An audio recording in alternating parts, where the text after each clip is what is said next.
Alors, bonsoir tout le monde. Bienvenue dans le Web Journal de Radio-Québec, édition du 19 juin 2025. Aujourd'hui, j'avais promis le dimanche dernier de faire un Web Journal cette semaine pour les événements qui s'étaient passés précédemment en politique intérieure. Je vais essayer de faire ça, encore une fois, de façon extrêmement concise, puisque les gens se plaignent que c'est toujours trop long. Et donc, mais étant donné, par exemple, qu'il y a au-dessus de 400 000 personnes qui ont vu le dernier Web Journal, on approche du demi-million, toutes plateformes confondues. Il y a au moins la moitié, si ce n'est pas les 2/3 de ce nombre-là qui connaissent rien des fausses chicanes. Et quand on regarde les commentaires des personnes sur Internet, là, les différents influenceurs, ceux qui vont dans les médias, pas seulement dans les médias mainstream, mais dans les médias alternatifs, commenter, faire du commentaire complètement ridicule. Trump est contrôlé par l'État profond. Trump a changé complètement. Trump est le nouveau George Bush, etc. C'est juste que ces gens-là n'ont absolument pas compris la notion centrale de fausses chicanes. Et donc, c'est pour ces personnes-là qu'il faut absolument faire un web journal qui explique le fondement, la règle numéro 1 de toute l'approche de Donald Trump en politique intérieure comme extérieure, c'est-à-dire celle des fausses chicanes. C'est basé sur l'art de la guerre de Sun Tzu et c'est pour tromper l'ennemi qui est les médias, l'État profond, le parti, tous ceux qui pourraient vouloir le critiquer, c'est-à-dire tu essaies d'apparaître faible quand tu es fort et tu essaies d'apparaître fort quand tu es faible, etc. Tu les fais regarder ici alors que tu es en train de travailler à gauche, etc. Et il fait ça de façon spectaculaire. J'ai expliqué ça dès 2018. C'est un cas réglé. La majorité la totalité, en fait, des auditeurs de longue date de Radio-Québec comprennent très bien ça. Et donc, quand il y a eu la chicane Trump-Musk, il y a des dizaines de posts sur Twitter de personnes qui disaient « faux chicane, faux chicane, faux chicane, on a compris, Alexis, faux chicane, etc. » Et c'est la même chose avec Tucker Carlson. Vous allez le voir que c'est la même chose avec Tucker Carlson. Il y a ça, notamment son entrevue avec Ted Cruz, qui, selon moi, a été organisée parce que Cruz n'est pas... Cruz, c'est une des personnes, Ted Cruz, c'est une des personnes les plus en faveur d'Israël au Sénat, avec Lindsey Graham, etc. Et là, on dit, genre, il y a des gens comme Jean-Dominique Michel qui disaient, genre, Ted Cruz est contrôlé par Israël, etc. Bien, on va voir si c'est exactement ça. Et si c'est pas plutôt un exercice pédagogique parce qu'il s'est complètement cassé la gueule chez Tucker Carlson sur le changement de régime, l'intervention en faveur d'Israël, en Iran, etc., que Trump a toujours refusé. Trump avait eu la possibilité de le faire en 2019, il ne l'a pas fait. On lui a servi sur un plateau d'argent en 2019 des raisons d'attaquer l'Iran, il ne l'a pas fait. J'ai expliqué ça dans plein de web journaux, je l'ai répété ad nauseam, et on ne va pas faire ça aujourd'hui. Et donc, je ne sais pas comment je pourrais rendre ça public. Voici les web journaux que vous devriez regarder si tel sujet vous intéresse. Ça serait tellement long, par exemple. En tout cas, on va... Donc, Trump a eu la possibilité, il ne l'a jamais fait et il ne le fera pas aujourd'hui. Et c'est sur la même logique, on va parler de la fausse chicane à l'intérieur, mais aussi de la fausse chicane à l'international, c'est-à-dire on va prendre comme le modèle de la relation de Trump avec Kim Jong-un que j'avais analysé dès 2018. Trump qui menaçait de faire voler en éclats la Corée du Nord.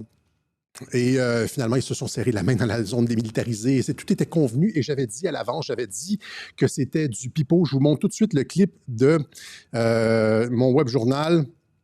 On va y aller ici. Allons-y comme ça, avant le clip. J'essaie d'être très, très, très concis. Vous voyez ici, ça, c'était en janvier 2018. Le dirigeant nord-coréen Kim Jong-un vient. Et là, faites les parallèles avec l'Iran. Faites les parallèles avec les tweets de Trump sur l'Iran. Là, je vous dis, genre... en début de semaine, après mon web journal, lundi, ça commençait à chauffer un petit peu. Puis là, je me disais, les gens qui ont écouté le web journal vont commencer à avoir des doutes, etc. Ça va être difficile à expliquer. Puis là, dès que j'ai vu Trump s'en mêler puis commencer à tweeter, etc., comme on pourrait tuer le leader de la Corée du Nord, nous avons pris le contrôle du ciel en 3 jours, etc., j'ai tout de suite su que c'était réglé et que c'était exactement le même modèle que sur la Corée du Nord. C'est ce que j'ai tweeté, là. On était exactement sur le même modèle d'opération que la Corée du Nord. Et donc, regardez le caractère belliqueux. C'est ça que les analystes ne comprennent pas. Tous ces analystes-là que vous voyez là, avec des gros noms, des PhD, ils ne comprennent pas ça et donc produisent systématiquement de la fausse analyse parce qu'ils n'ont pas compris le principe numéro 1 de la politique de Donald Trump, qui est le principe de la fausse chicane et de l'obfuscation politique, hein, du camouflage politique et de faire croire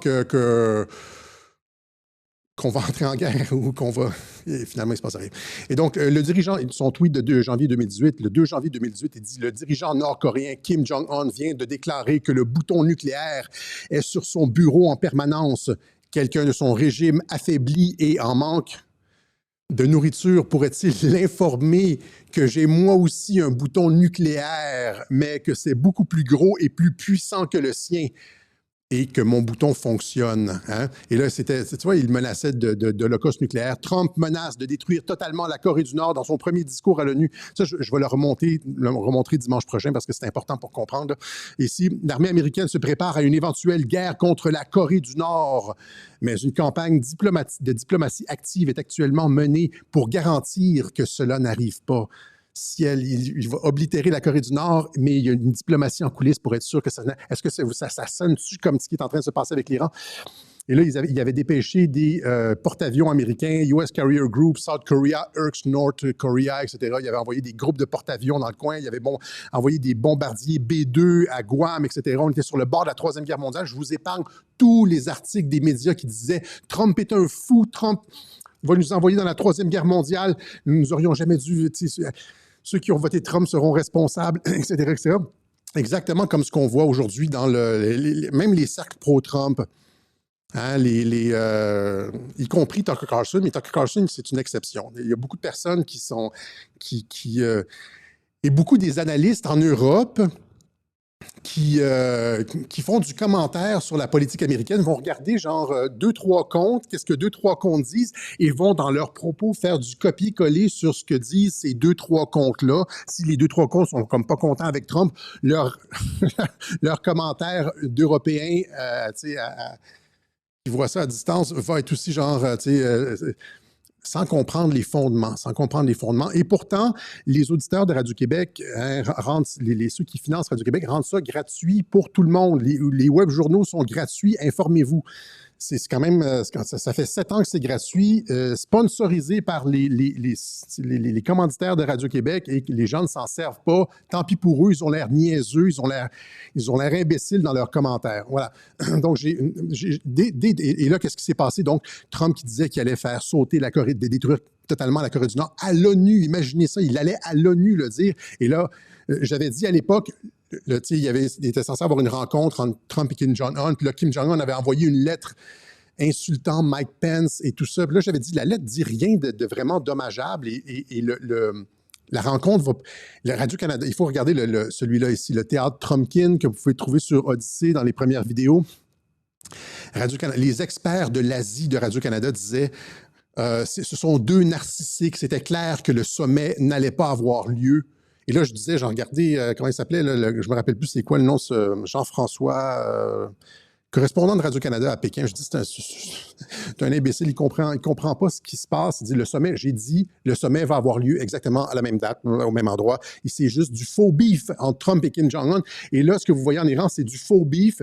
On va y aller dimanche prochain, on va aller exactement dans les détails de ce faux beef-là. On va continuer, je vais vous montrer. Les gens sont comme, sont excités parce qu'ils voient genre comme un truc en feu, là, genre il y a comme une maison dans le port de Haïfa en feu, puis là, le port de Haïfa est détruit, oui, je sais qu'il y a de la fumée au loin, puis avec du texte sous une image, puis c'est comme ah! Non, vous allez voir dimanche prochain exactement ce que je veux dire quand je dis que c'est une histoire cousue de fil blanc et convenue entre les 2 parties. Okay, et là, qu'est-ce qui s'était passé? Exactement ce que j'avais dit. Ils se sont finalement serrés la main. C'était devenu les meilleurs amis du monde. Les 2 rigolaient. C'était comme alors qu'ils étaient sur le point de... Et c'est la même chose qui va se passer avec l'Iran. Donc, et je vous montre donc la vidéo qui explique ça. C'est un petit peu plus d'1 minute. Écoutez bien. Ça commence un petit peu... mais écoutez bien, parce que c'est le modèle pour ce qui se passe en Iran, si vous voulez vraiment bien comprendre, là. Parce qu'ils ont été pris dans cette fausse histoire de Bannon qui accusait Trump de trahison et il disait que c'était pas un bon politicien.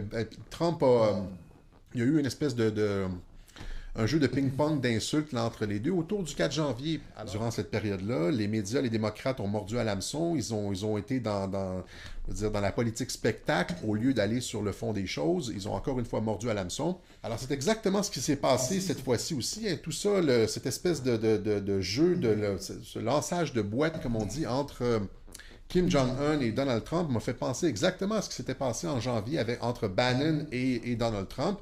Tout ça est pour détourner l'attention des médias et des démocrates. Hein.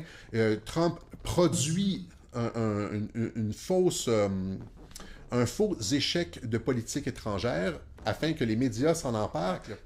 Voilà. Alors, selon moi, le sommet va avoir lieu de toute façon. Hein.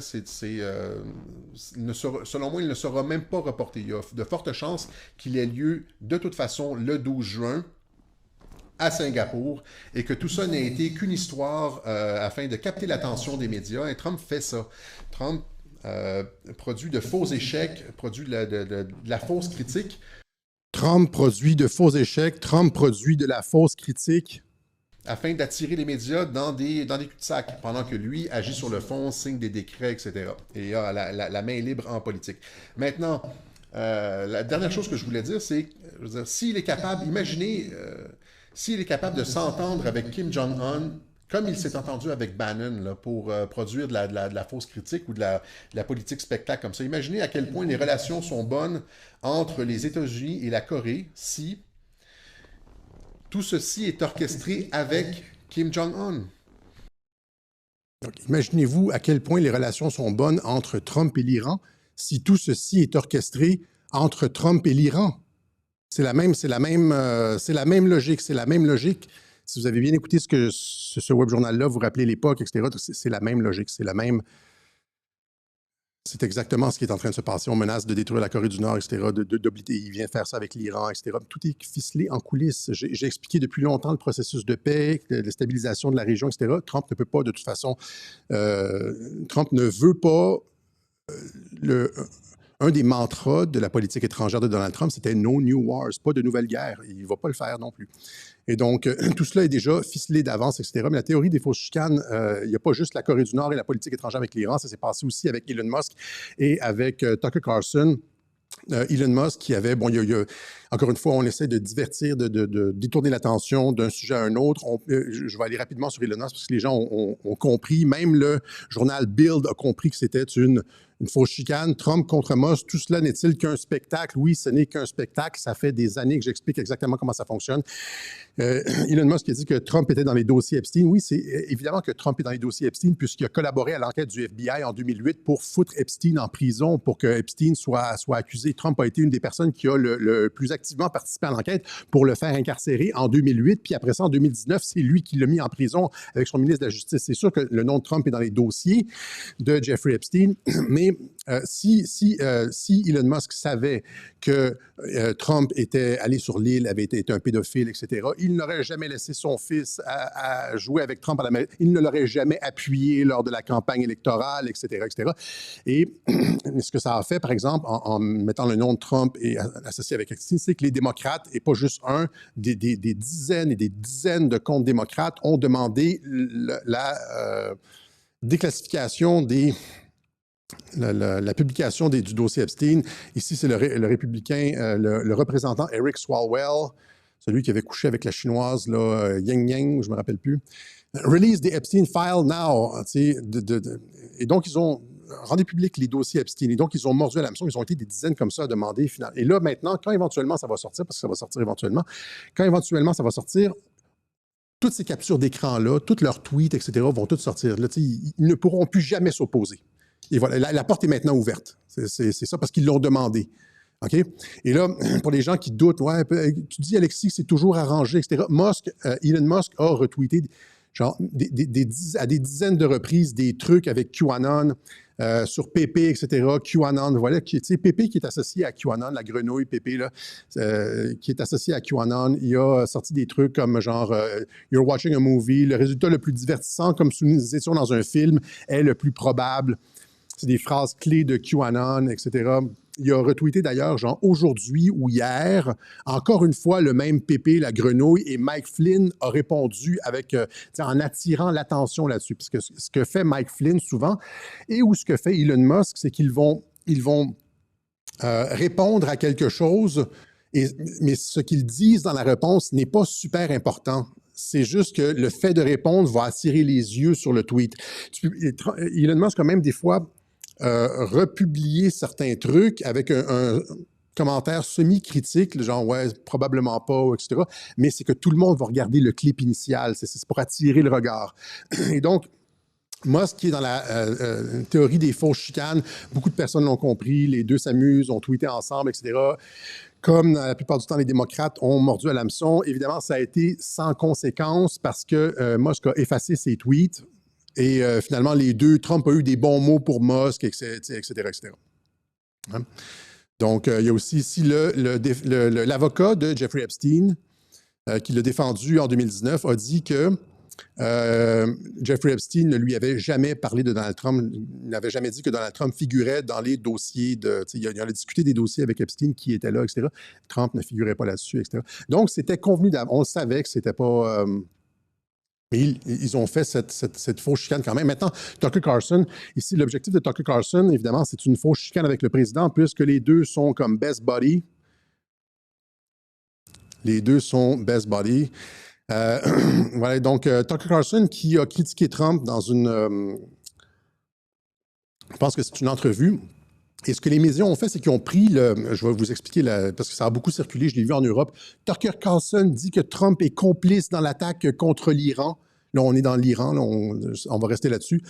Tucker Carlson calls Trump complicit after Israel attack on Iran. Donc, Tucker Carlson qui dit que Trump est un complice après l'attaque israélienne contre l'Iran. Mais si vous avez pris la peine de lire les commentaires de Tucker Carlson, ce que j'ai fait, c'est qu'il ne dit jamais que Trump est complice à aucun moment donné. Il dit que la raison pour laquelle Israël a été capable d'attaquer l'Iran, c'est à cause de décennies d'aide américaine dont Trump s'est vanté. Mais il n'a jamais dit que Trump était complice. Il a dit que ce qui a permis l'attaque contre l'Iran, c'est les décennies d'aide militaire américaine à Israël dont Trump s'est vanté. C'est celle-là même que Trump s'est... Mais il n'a jamais dit que Trump était complice. Et donc, ça a été déformé par les médias. Puis là, il y a plein de comptes français là, qui sont partis avec ça, genre, tu sais, avec les pancartes comme ça. Tucker dit que Trump est complice, etc. Il n'a jamais dit le mot complice, puis il a mentionné Trump au passage en ciblant l'aide américaine. Donc, c'était extrêmement détourné. Et là, Trump qui a répondu, évidemment, c'était une fausse chicane, ça aussi. Trump qui a répondu, est-ce que quelqu'un peut expliquer au loufoque Cookie, c'est loufoque, est-ce que quelqu'un peut expliquer au loufoque Tucker Carlson que l'Iran ne peut pas avoir une arme nucléaire. Et donc, ça a l'air d'être une fausse chicane, ça aussi, comme avec Elon Musk, comme avec tous les autres, comme avec Bannon, Sessions, Barr, etc. Et là, finalement, le président Trump qui dit, le président Trump à propos de Tucker Carlson, Tucker est un type sympa, il a appelé et s'est excusé. C'est comme toujours la même chose, c'est toujours la même chose. Il a appelé et s'est excusé, il pensait avoir dit des choses un peu trop fortes, exactement comme Elon Musk. Et je ne veux pas, I don't want to fight, je ne veux pas, et voilà, déjà passé sous balayer sous le tapis, c'est terminé, etc. Mais le travail de Tucker Carlson, c'est un travail pédagogique, c'est-à-dire de critiquer. Il y a une raison pour tout ça, c'est-à-dire que le travail de Tucker Carlson, c'est de commencer un travail pédagogique à l'intérieur du public américain et des institutions. Tu sais, quand on dit que le public américain est favorable à Israël, puis que, genre, les chrétiens disent qu'il faut aider Israël, il faut se battre pour Israël, il faut faire les guerres pour Israël, etc. Il faut envoyer nos hommes tuer, tu sais, se mourir pour Israël, etc., pour, tu sais, défendre la démocratie au Moyen-Orient, etc.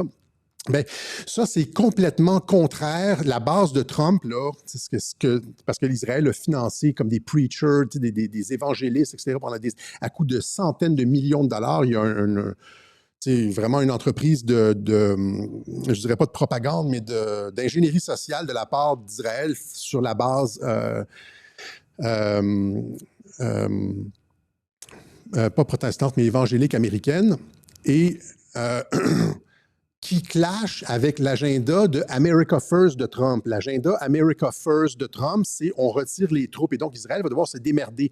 Donc Trump a un objectif de retirer les troupes et Israël va devoir se démerder. C'est pour ça qu'il veut stabiliser la région, je l'ai déjà expliqué 1000 fois, mais ça clash avec sa base qui est comme, tu sais, c'est comme le pays de Dieu, il faut toujours, les États-Unis seront toujours là pour intervenir. Enfin, il faut séparer les deux. Et le travail de Tucker Carlson, c'est de commencer ce travail pédagogique-là au sein de la base républicaine américaine afin de se questionner sur l'interventionnisme toujours en faveur d'Israël, américain, etc.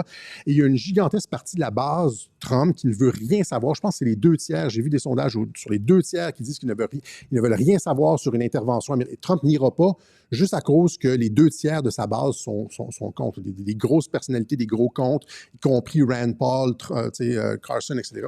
Mais le travail de Tucker Carlson, c'est un travail pédagogique. Et pour le faire, il a invité Ted Cruz à son émission pour discuter de ça. Ted Cruz qui est pour un changement de régime.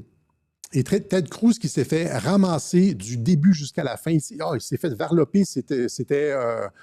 J'étais embarrassé pour lui. Il n'avait aucune réponse. Tucker Carlson, vous savez comment il est, Tucker Carlson? Il peut être pointu, puis... donc, Ted Cruz qui s'est fait ramasser. Et là, je me suis dit, ça peut pas... il est tellement mal préparé. Ça paraît tellement... Les pro-interventionnistes en faveur d'Israël paraissent tellement mal avec cette entrevue-là que ça ne peut qu'être stagé. Et là... là, c'est ça. Donc, je pense évidemment que Ted Cruz est allé sur l'émission de Tucker Carlson à la demande de Donald Trump pour produire une émission qui va aller dans le sens de cette éducation du public américain de on doit comme laisser Israël faire ses affaires, puis nous autres, on s'occupe de nos trucs, etc., etc. Pourquoi je dis que Cruz a écouté Donald Trump? Contrairement, encore une fois, à Jean-Dominique Michel ici, qui m'envoyait sur Twitter, Ted Cruz qui a reçu 1 500 000 de la part du IPAC, je ne sais pas trop, là, IPAC Tracker. Ça, c'est sur combien de temps? On ne le sait pas vraiment. Est-ce que c'est des vrais chiffres? On ne sait pas vraiment. Mais admettons que c'est vraiment 1 500 000. Il a reçu sur combien au total? Combien reçoivent des sénateurs? Si ce n'est pas des dizaines, peut-être même des centaines de millions, je ne sais pas. 1 500 000, ça pourrait être petit. Je ne sais pas, je n'ai pas d'éléments de comparaison, mais on peut se questionner. Et là, c'est comme si... Et il y a beaucoup de personnes qui ont répondu à mon truc en disant « Alexis... ils ne sont pas polis comme ça. Ils disent Cossette, ah ouais, Cossette, hein, c'est et tous ces et l'IPAC qui finance le Congrès américain, et là, ils ne comprennent pas comment ça fonctionne. OK? Premièrement, comme si tu finances des congressistes, ça veut pas dire que ça veut dire que tu as de l'influence, pas du contrôle. Okay? Il y a une différence entre de l'influence et du contrôle, et le contrôle, ils ne l'ont pas. Et je vais vous dire pourquoi Cruz est allé se faire ramasser volontairement sur l'émission de Tucker Carlson. Il faut remonter à 2016. Moi, j'étais là en 2016.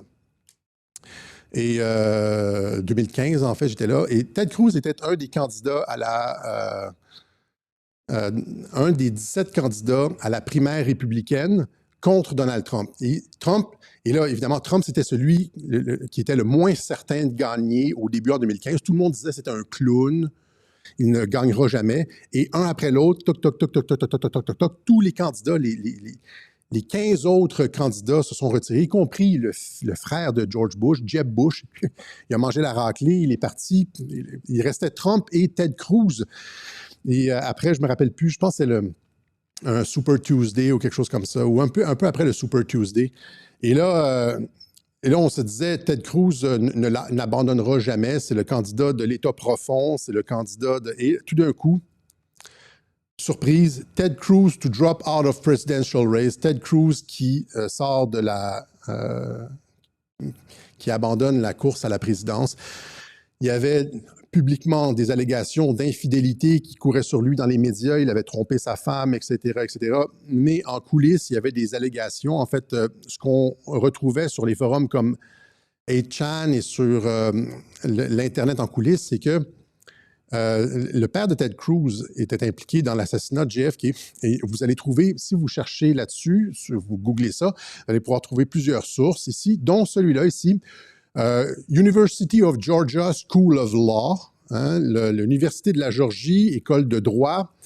Récemment, des accusations ont été faites contre Rafael Cruz, le père du du candidat à la présidence des États-Unis, Ted Cruz, en alléguant qu'en 1963, le paternel accompagnait Lee Harvey Oswald, des connexions avec Lee Harvey Oswald, etc., etc.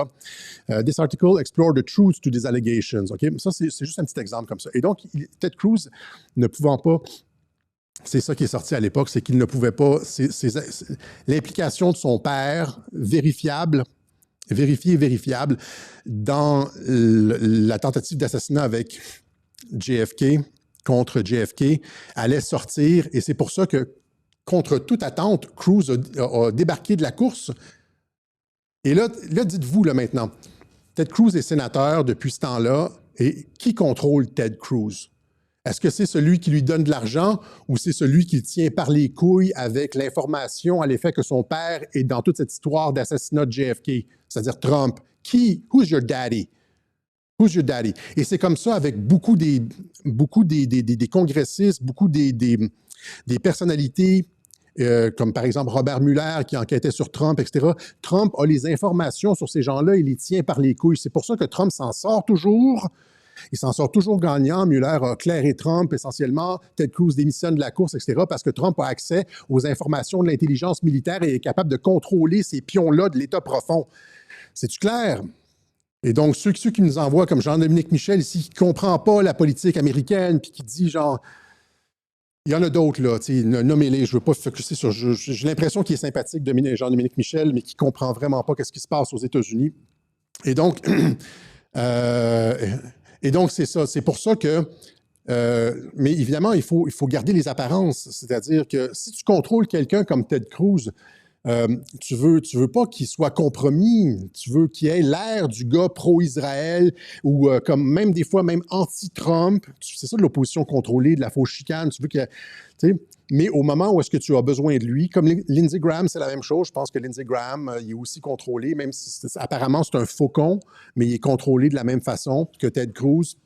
Il fait le jeu de Trump. Je me rappelle de sa discussion avec Brett Kavanaugh lors de la nomination de Brett Kavanaugh à la Cour suprême, où est-ce qu'il parlait justement du droit contre les combattants ennemis, etc. Il y a plein d'exemples avec Lindsey Graham qui montrent qu'il est effectivement contrôlé par Trump.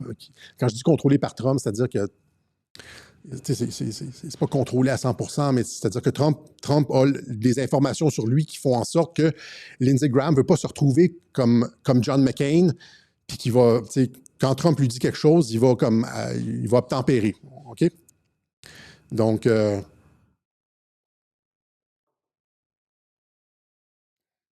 OK? Donc, c'est comme ça. Donc, quand Trump lui demande d'aller, déjà une demi-heure, je pensais faire une demi-heure. Déjà, quand Trump lui demande d'aller chez Tucker Carlson se faire ramasser, ben Cruz obtempère. Il va chez Tucker Carlson, il arrive là pas préparé. Tucker Carlson, lui, est tout préparé. Et là, c'est un takedown. Et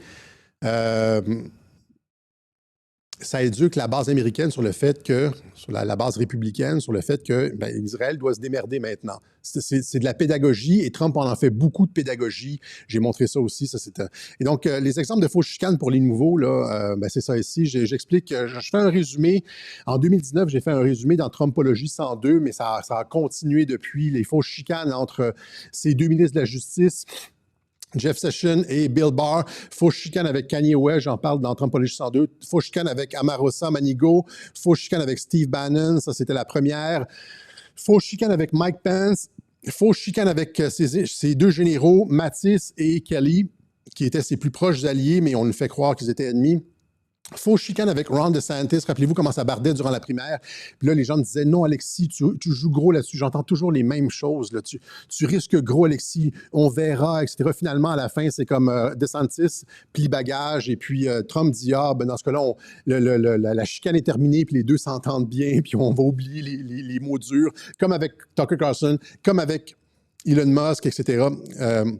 Et ça, c'est sans compter, j'ai parlé, c'est ça, de Robert Mueller qui était contrôlé. Il y a j'ai jamais abordé le sujet, mais il y a fort probablement Nancy Pelosi et Chuck Schumer pour différentes raisons qui sont exactement parce qu'ils sont l'information compromettante sur ces gens-là est disponible à la branche exécutive, celle de Donald Trump et à l'intelligence militaire.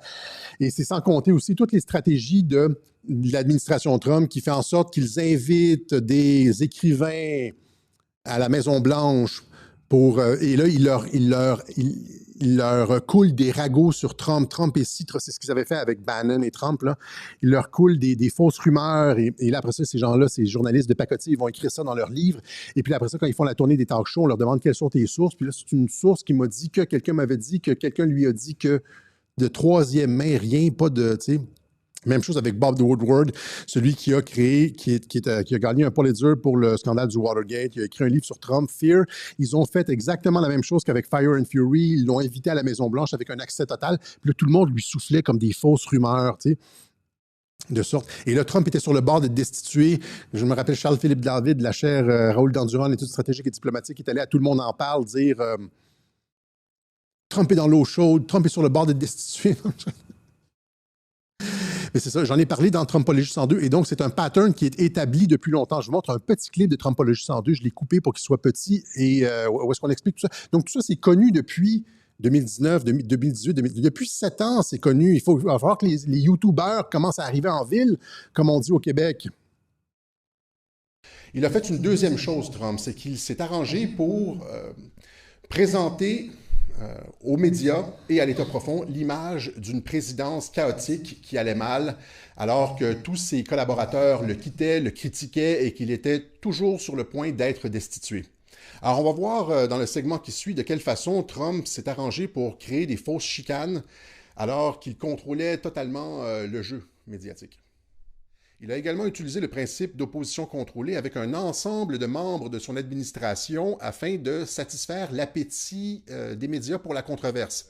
Ils font dans les nouvelles tabloïdes de chicanes entre le président et son administration, des chicanes qui sont manufacturées pour la galerie par un président Trump qui a appris à se servir des médias, notamment à travers différentes émissions de télévision qu'il a présenté, la lutte, la WWE, The Apprentice, etc. Donc, il sait comment produire un spectacle pour les médias. Oui, je parais plus jeune, mais c'est parce que depuis que je suis avec l'administration Trump, genre, je reçois ma dose d'adrénochrome à chaque semaine.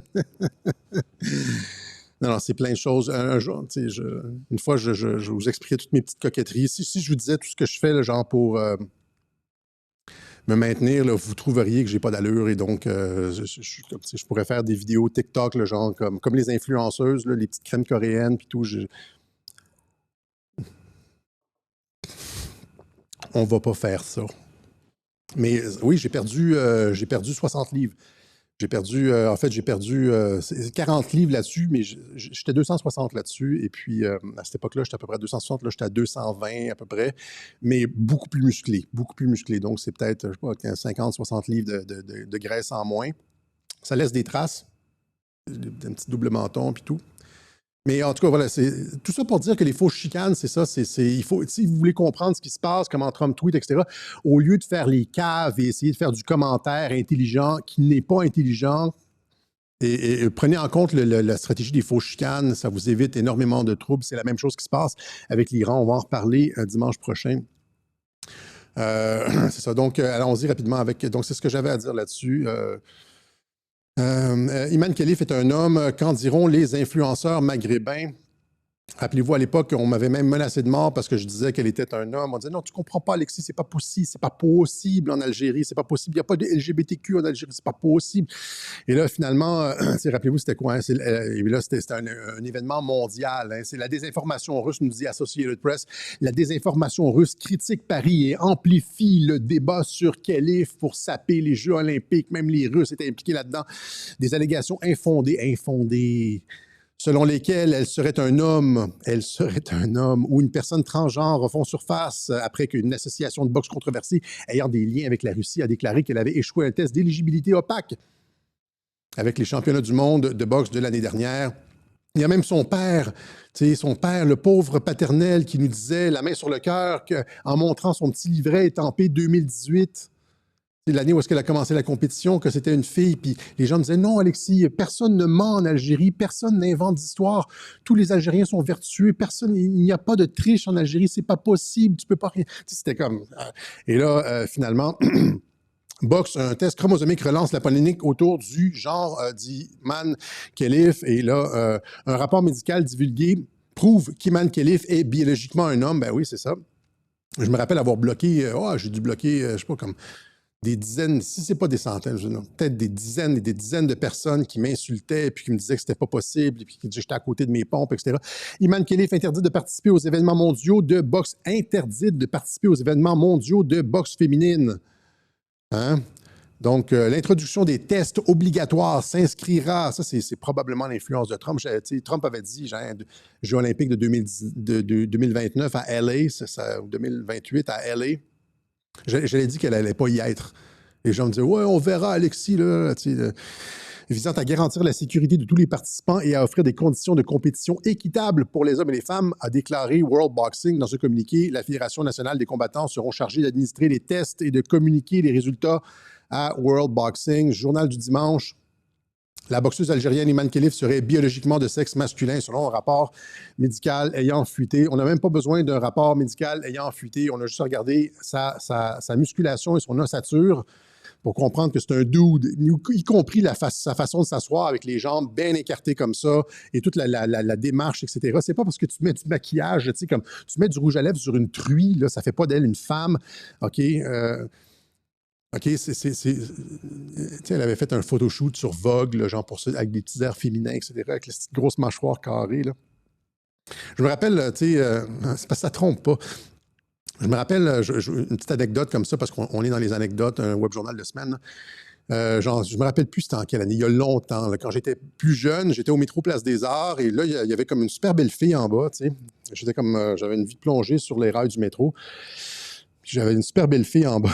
Puis là, je la regardais, puis elle a commencé à me regarder, puis il y a échange de regard, et puis j'étais comme insistant et tout. Puis là, la pression commençait à monter, puis là, elle s'en vient, elle est partie, puis elle a monté les escaliers, puis elle est venue me rejoindre, tu sais.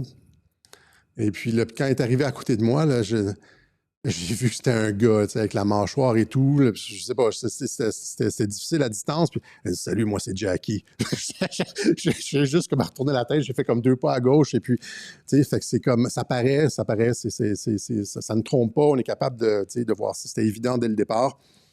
Et donc, mais il y a regardez ça ici, c'est-à-dire, ça a eu des implications à l'ONU, des coups diplomatiques portés à l'ONU à propos de la boxe féminine aux Jeux olympiques. J'avais montré à l'époque dans le web journal Le Tricheur la prise de bec sur c'est quoi, le Conseil de sécurité de l'ONU. Une prise de bec entre l'Algérie, qui était sur le Conseil de sécurité de l'ONU, et la Russie. Et les deux s'accusaient parce que la fédération de boxe qui disait qu'elle était un homme était russe. C'était un russe. Puis l'Algérie ne voulait absolument pas reconnaître parce qu'elle allait perdre la face, imaginez. Là, et finalement, c'est ça, ça avait mis la brouille entre l'Algérie et la Russie. L'Algérie qui cherchait à rejoindre les BRICS, là, j'avais dit à l'époque, ils se mettent les pieds dans les plats, il va y avoir des conséquences diplomatiques avec ça. J'avais dit ça à l'époque, et 3 semaines plus tard, les BRICS rejettent l'Algérie, le membership de l'Algérie.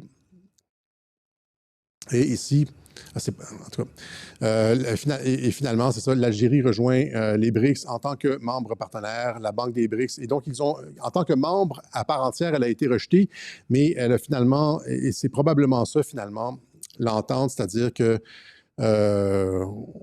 on permet la divulgation d'un rapport qui montre qu'elle est un homme et elle est disqualifiée et elle ne se présentera plus aux Jeux olympiques et dans les autres compétitions de boxe, en échange de ça ici, par exemple, l'Algérie rejoint les BRICS en tant que membre partenaire, pas membre à part entière, mais membre partenaire. La Banque des BRICS accueille l'Algérie, pays au potentiel, avec d'autres pays, etc. Donc, c'est probablement ça. J'avais dit que c'est ça que l'Algérie allait se mettre les pieds dans les plats et finalement, l'entente, c'est probablement quelque chose d'intermédiaire entre les deux comme ça. Et finalement, c'est ça, Robert Malone, le plus virulent critique de la technologie ARN, nommé sur le comité d'experts sur les vaccins par RFK. Je me demande encore une fois ce que les Black Pills vont dire. Et voyez le travail de RFK sur le long terme, c'est-à-dire tu ne peux pas arriver et dire les vaccins sont mauvais et puis interdire les vaccins d'emblée. En particulier les vaccins ARN, mais tu vas mettre sur le comité directeur, sur le comité de la personne la plus critique, le plus virulent critique des vaccins ARN. Et là après ça, toi, en tant que décideur politique, tu as le beau jeu de dire « mon comité m'a dit que c'était dangereux ». Il faut toujours que tu mettes de la distance entre toi, que tu te protèges en politique, mais les Black Pills ne comprennent pas ça. Et donc, si RFK n'avait pas agi comme ça, là, où est-ce qu'il serait politiquement aujourd'hui? Il aurait été détruit. Il aurait été détruit, il aurait eu, c'est ça, il aurait été incapable de produire un mouvement de fonds en faveur de produits pharmaceutiques sécuritaires. C'est ce qu'il est en train de faire. OK? Voilà, donc il y a beaucoup de choses à dire là-dessus. Hein, encore une fois, sur les gens qui disent « Ah, c'est le peuple, c'est nous le peuple ». Nos représentants politiques sont toujours, on entend ça, là, genre il n'y a pas de sauveur, les représentants politiques sont toujours, c'est blanc bonnet, bonnet blanc. C'est le peuple qui doit se... Mais le peuple, sans avoir des institutions qui canalisent sa volonté, c'est pratiquement impossible de faire quoi que ce soit. Si tu dis « nous, le peuple », etc., tu restes dans ton salon, puis tu fais rien, puis tu dis, tu fais juste te gargariser en disant « nous, le peuple », éventuellement, il faut que ça prenne forme, « nous, le peuple », que ça débouche dans un mouvement qui a accès à des centres décisionnels. Les cœurs en titre d'un peuple, la colère d'un peuple, où il faut s'arranger pour que ce soit orienté, qu'il y a des leaders de ça, puis que ça débouche sur des prises de décision réelles, du concret, de la réelle politique. Juste dire une espèce de « nous le peuple », flottant comme ça nous mène nulle part. Il faut juste s'arranger que nos représentants soient les bons, qu'ils ne nous trahissent pas. OK? Nous le peuple, c'est comme, oui, nous le peuple, comme, c'est tout ça le sens de « fight, fight, fight ». De Trump, de Flynn, fight, fight, fight, impliquez-vous partout, impliquez-vous dans les conseils d'établissement scolaire de vos enfants pour vérifier c'est quoi le contenu qu'on enseigne à vos enfants, si les conseillers pédagogiques, les enseignants, je veux dire, sont en train de passer dans le dos des parents des directives transgenres, de théorie du genre, etc. Mais là, si tu es sur l'établissement scolaire, tu peux dire non, donc impliquez-vous, parce qu'il faut canaliser la volonté du peuple de changement dans des institutions. Mais si tu dis juste « c'est tous pareil », puis nous, le peuple, tu canalises rien, puis tu t'en vas nulle part. Fait que c'est de la merde. Voilà. Donc, c'est ce que j'avais pour vous aujourd'hui. Je pense pas qu'on va... J'ai pour vous, en fin de Web Journal, on va remercier ceux qui ont fait une contribution au Web Journal de Radio-Québec. Hein, encore une fois, c'est essentiel. C'est vous qui nous permettez de rendre ça public pour tout le monde, diffuser cette connaissance-là à l'ensemble du monde francophone et même un petit peu plus, là, certains anglophones nous écoutent aussi, y compris les journalistes. Hein, je le fais pas par... je le fais pas parce que les gens n'aiment pas ça quand je me gargarise trop, là, mais à une couple de reprises au moins, on a vu les journalistes prendre textuellement mes idées et les reporter le lendemain. Je fais le Web Journal le dimanche, puis le mardi, c'est comme Donald d'Arabie, ça a été repris, je pense... en tant que tel, 2 jours plus tard dans la presse. Il y a plein d'idées que je sors, des idées originales qu'on ne trouve pas ailleurs, qui se retrouvent genre le lendemain du Web Journal ou le surlendemain du Web Journal. Et donc, OK, c'est comme, tu sais, je ne vais pas... tant mieux si ça se répand, disons ça, hein, c'est gratuit et donc les idées, tout ça circule. Mais ça, c'est grâce à ceux qui contribuent à Radio-Québec. Et aussi, on remarque que des fois, certains YouTubeurs, des influenceurs, des personnes qui commandent, des analystes, ont une position complètement, je veux dire, une position X avant le Web Journal et après le Web Journal, ils modifient leur position. Tout d'un coup, ça devient plus nuancé. Et puis, parce que les gens nous écoutent, on sait qu'il y a des journalistes qui nous écoutent, il y a beaucoup d'influenceurs qui nous écoutent. Et donc, même si c'est pas juste pour chacun d'entre nous, les auditeurs individuels, etc., il y a un impact informationnel beaucoup plus grand que ce qui apparaît avec les Web Journaux de Radio-Québec. Et on remercie ceux qui rendent ça possible. Hein, c'est ceux qui font les contributions. Il y en a qui se saignent pour ça. Il y a des personnes qui donnent des 5 $ par mois, puis pour eux, ils sont à la gorge, c'est énorme. D'autres personnes qui donnent des 100, et que c'est comme, tu sais, ouais, parce qu'ils ont la possibilité. Tout ça fait en sorte que le Web Journal est rendu possible et qu'on sort on produit de l'analyse qu'on ne retrouve nulle part ailleurs, qui ébranle le système informationnel actuel. OK? Je pense que c'est ça, là, on est capable de le dire.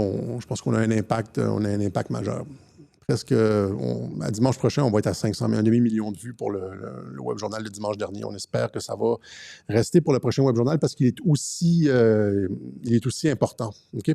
Voilà, donc c'est ce qu'on avait pour vous aujourd'hui. J'ai aussi, j'ai en fin de Web Journal, je vous avais parlé des bloopers la semaine que j'ai manqué. J'avais dit que j'ai comme un 4 minutes de bloopers. De 2018, vous allez me voir aussi, encore une fois, assez corpulent. En 2018, je me présentais à... avant ça, il faut que je le dise avant que je le mentionne. Là, le bracelet rouge que vous voyez, là, c'est tibétain. On va juste le dire, c'est tibétain. Les gens vont faire des captures d'écran, Alexis Lacabal, etc. Ian Carroll s'est fait faire la même passe. Il y avait un bracelet rouge d'amitié avec sa copine, etc. Les gens ont fait encercler le bracelet rouge de la cabale, etc. Même si le gars il tape sur Israël à longueur de journée, tout d'un coup, il faisait partie de la cabale. Là, les gens qui... Aucun discernement, mais moi, c'est ça. Moi, c'est la mère de mon fils est tibétain. Moi, je l'ai dit, je pratique la méditation, le bouddhisme tibétain. Et des fois, quand tu vas voir un lama, etc., il te donne ça comme protection et c'est comme un truc feng shui de porte-bonheur, etc. Mon fils a encore le sien. Moi, je ne peux pas le porter parce que les gens vont faire des vidéos, mais je voulais juste clarifier ça. Il ne s'agit pas d'un truc de la Kabbale. Je ne pratique pas la Kabbale, le judaïsme ou quoi que ce soit. Je suis dans les trucs tibétains. Voilà. Et donc, c'est ça. En 2018, on m'avait demandé de me présenter pour un parti naissant, citoyen au pouvoir. Et donc, dans ma circonscription, c'est la circonscription qui inclut le village gay. C'était la circonscription qui incluait le village gay. À l'époque, j'avais fait une série de clips promotionnels que j'avais mis sur ma chaîne YouTube. Et puis, c'était des vox pop beaucoup dans la rue. Et plusieurs de ces interventions-là, il y avait comme des gens qui intervenaient. Donc, c'est un petit 4 minutes cocasse. Il y a aussi, à l'époque, il y a des belles filles qui passaient. Et puis, je regardais, j'étais distrait, etc. Donc, soyez pas durs avec moi. Donc, c'est à titre d'autodérision. On va se laisser sur les bloopers de Radio-Québec 2018 et on se donne rendez-vous dimanche prochain pour un autre web absolument fantastique. Il va être fantastique. OK? Merci aux contributeurs de Radio-Québec pour le fait de rendre ça possible pour tout le monde. Ciao.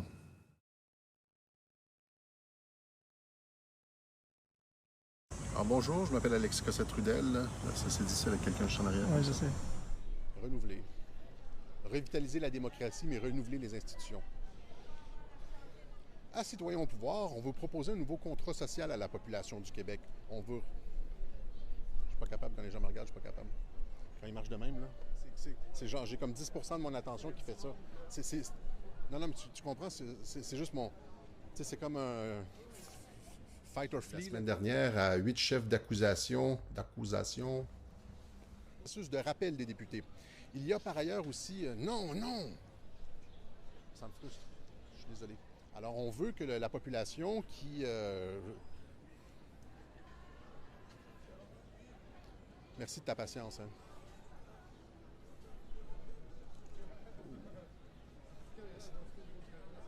Alors, citoyen... Référent, non. C'est de l'équipement. C'est plus utile. Exactement. C'est ça que je me suis dit, le gimbal. C'est si tu vas dans les manifs, le gimbal. Si tu es un gars qui va dans les manifs pour faire des lives. Le gimbal, là, il se met comme dans le feu de l'action. Mais il n'y en a pas tant que ça au Québec, c'est ça l'affaire. Puis ces gens rendu compte, surtout l'été dernier, que les politiciens avaient les mains liées et qu'ils disaient « Ah, c'est trop de vent, câlisse ». En fait, une sorte de copier-coller du multiculturalisme canadien dans le cadre duquel on ouvre groupe social. C'est le bon spot, mais...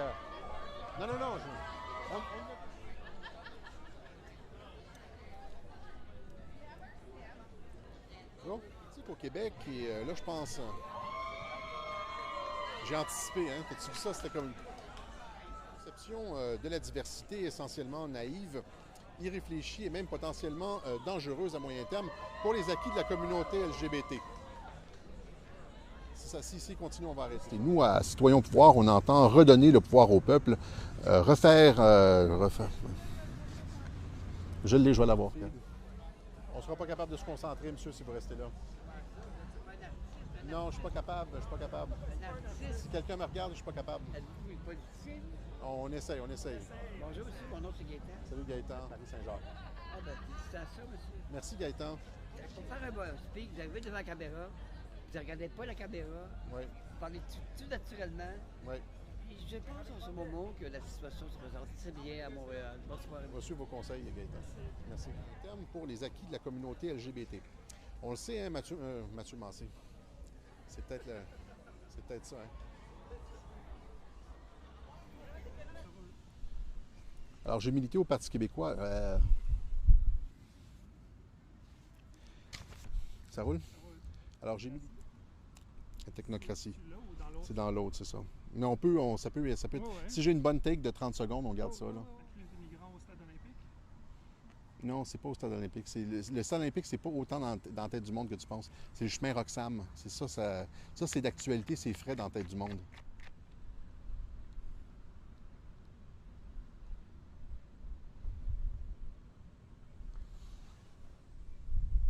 Ouais. C'est quoi tes commentaires? Ça va? Ah, tu roulais, hein? Ouais. Mon esti. Jamais avoir pris la peine, préalablement, de vérifier s'il y avait une compatibilité entre les nouveaux arrivants et de conflits sociaux en Europe. Elle n'a pas été source de... Là, je suis parti, là. C'était bon, mais j'étais parti sur une vrille. Là, je savais pas quoi dire. Souhaitable d'abolir les frontières et de mélanger les cultures. Je dis Manon Massé, puis ça s'arrête. Là. Ça s'arrête par là-bas. Pardon? Quoi? Merci. Naïve, irréfléchie et même potentiellement dangereuse. Une fois que j'ai une bonne take, il y a comme un con qui se pointe. Dangereuse pour les acquis de la communauté LGBT. Hein? Manu Manu Manu Manu Manu Manu Manu Manu Manu Mas. Manu Manu Manu. Et les lumières vont bien finir par éteindre à un moment donné. À moins qu'elles durent genre comme 5-6 heures, ça finisse plus, qu'on soit à 3 heures du matin de même.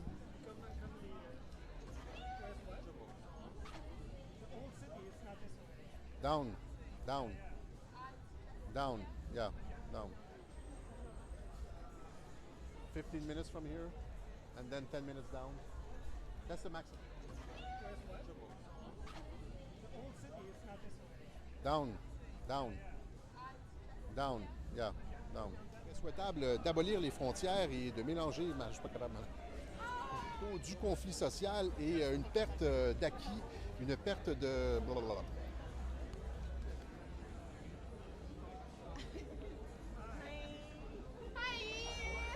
Québécoise. On le remarque de plus en plus en Europe.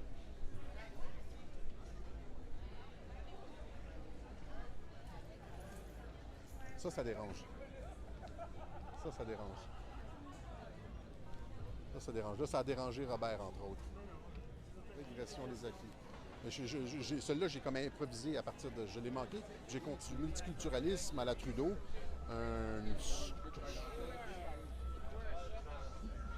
Merci beaucoup. Merci. Tu parles super bien. Ah. Quand je parle avec le monde, ça sort mieux. Mais quand devant la caméra, c'est plus difficile. Là. C'est vraiment écœurant. Regarde, parle. Ouais. Ah non, ça fonctionne pas ça non plus.